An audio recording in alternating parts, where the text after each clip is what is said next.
Министерството за здравство без коментар по најавата на премиерот Зоран Заев дека ќе се затворат сите државни болници кои нема да бидат конкурентни на приватните. Се што не може да обстои од јавното здравство. Фала, ќе ја затвориме. Болница била, клиника била, или не знам, била амбуланта, ќе ја затвориме. Алфа телевизија уште вчера го праша надлежното министерство дали ваквите планови биле разговарани на Илинденска број 2 и за колку време пациентите ќе може да се лекуваат по избор. Од таму велат дека се подготвува детална анализа за можноста граѓаните да се лекуваат и во приватните болници на товар на фондот.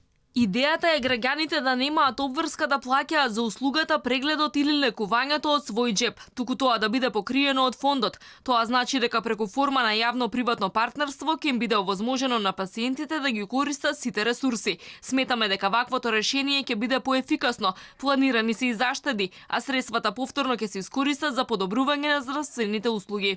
Реакции кај стручната фела предизвика и најавата дека ќе се приватизира стерилизацијата на хируршките сали. Велат за ваквата одлука на министерството не биле консултирани и прашуваат кој би бил одговорен во случај да настанат болнички инфекции.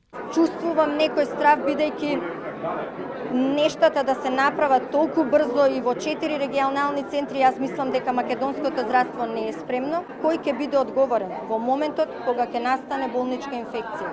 Јавниот приватен партнер или јавното здравство? Министерството планира да ја приватизира и брзата помош, но и службата за домашна посета. За овие две дејности се работи физибилити студија која според роковите треба да биде готова до крајот на неделава.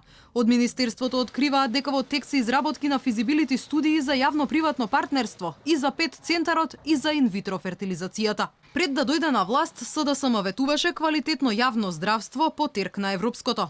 Во нивната изборна програма План за живот пишува дека СДСМ ќе воведе бесплатно болничко лекување за сите граѓани, а јавното здравство ќе обезбедува квалитетни и лесно достапни услуги, без при тоа граѓаните да плаќаат медицински интервенции во приватните болници.